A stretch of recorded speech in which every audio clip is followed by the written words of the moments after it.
Take a second here. I'm here to talk about a very serious subject. I'm here to fight the corner for all newts in every pond in the world.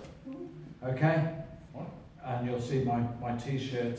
I'm very passionate about this, and so there will be some rather explosive language, and I hope you'll forgive me for that. I'm going to start off my presentation for this evening with a statement that I think might shock some of you. And again, I apologise for this. Get it out of the way. David Attenborough is a total cunt. He's a national treasure, and along with Greta Thunberg, he's saving the planet, etc. But there's one thing that I know for sure. The man doesn't give a fuck about newts. And I've got evidence. And all of this evidence is, you can Google this, it's all true facts, okay? Okay. Life on Earth, no newts. Living planet, no newts. Planet Earth, no newts. Blue Planet, no newts. Blue Planet 2, no newts. Those programs full to the rafters of frogs and toads, but no newts. His latest opus, 7 Worlds, 1 Planet, no newts. But we learn all about the poisonous dart frog and how its ingenious ways of looking after its tadpoles. Who gives a fuck? Okay, next, and this is the really hard stuff, please publicise this. Okay, 2014, Attenborough puts out a complete propaganda piece called Attenborough's Fabulous Frogs. Okay, in that programme, he describes how frogs were always his first love, his first pets, and how he loved looking after his frogs. Okay, Google this, National Geographic, when Attenborough was 11 years old, he sold frogs to the University of Leicester for threepence each in the way of scientific experimentation. Okay, so while he's nurturing his lovely frogs, he's also selling newts to be destroyed. So let's not love this decrepit, deceitful old man. Let's see him for what he is, a newt killer. Okay? But, and again, we're all to blame for this, because it's not just Attenborough. This country is institutionally newtist. Okay? I'll give you some examples. Crazy Frog, Freddo Chocolate Bar, Paul McCartney and the Frog Chorus, you've got Toad of Toad Hall, you've got Frog in the Throat, you've got Toadstools, for fuck's sake. Where's the newts? Okay, so look in literature, there's about one reference to newts, Eye of the Newt in Macbeth, okay? There's a passing reference in Harry Potter, but nothing else. No cuddly toys, no cartoon characters, no chocolate bars, nothing.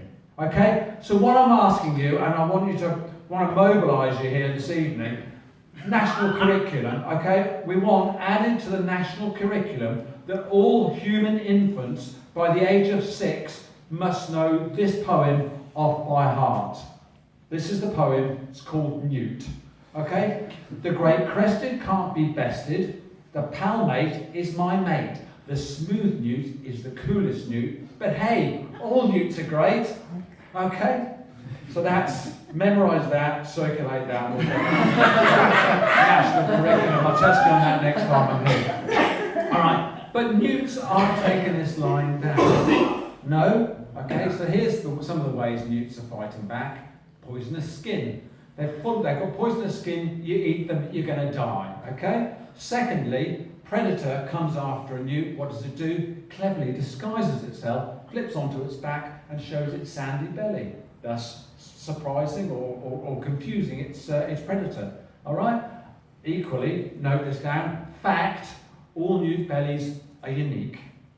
Okay. So, and another way that newts are fighting back is through newt comedy, or newt wave comedy, as the cool kids are calling it. Okay, some examples in your Christmas crackers that you've been pulling recently. Here's a few of the jokes that you might have. What do you call the giant newt that tried to turn back the tide? King Kong Newt, you've got it. Okay, what do you call a man with a newt on his head? Isaac Newton, for God's sake, keep up. All right, what sort of vehicle does a newt drive? My newt. No. Amphibious vehicle? Oh, God. And what was my vote? Oh, yeah, how did newts vote in the last general election? Neutral. Neutral! Yes, that's very okay. But also, it's not just Christmas cracker humour. Newt humour's moving into the mainstream as well. So we've got man walks into the bar with an amphibian on his shoulder. And he goes up to the barman and he says, "I'll have a pint, please, and I'll have a half for Tiny." And the barman says to him, "Why do you call him Tiny?" And he says, "Because he's minute." Okay, so that's the light stuff. But newts, I think, as we've worked out, newts are getting angry. The tension is building up, and don't judge me on this. There's some rather bad humour going out there. Some species sort of humour, some anti-frog, anti-toad jokes out there. So a couple of examples, and I say, please don't be offended by this. What's the best noise that a frog makes? When it croaks. Where's the best place for a toad? In the hole. Right. I apologise for that stuff, but as I say, frogs are angry, but newts are even more angry. Newts are angry, and they want their civil rights. They're entitled to their civil rights. So, you know, we need to help those guys. We need to help the newt nation rise. Difficult to say. So we need to help those guys to agitate, educate, and organise. And so I'd like to leave you this evening with a poem about newt revolution. Woo. We're the newts of tomorrow, and we just don't care. We've been radicalised by our mentor, Comrade Blair. We'll make you bandy with our smooth aplomb, and then blow you up with our neutron bomb. Fuck your Isaac Newton, damn your Kinkanewt, with a spawn of your nightmares from a pond of ill repute. We'll destroy your civilizations, the institutions that you prize. Puny human, you've been neutered, and you'll soon be neutralized. Support the new cause. Thank you. Yay!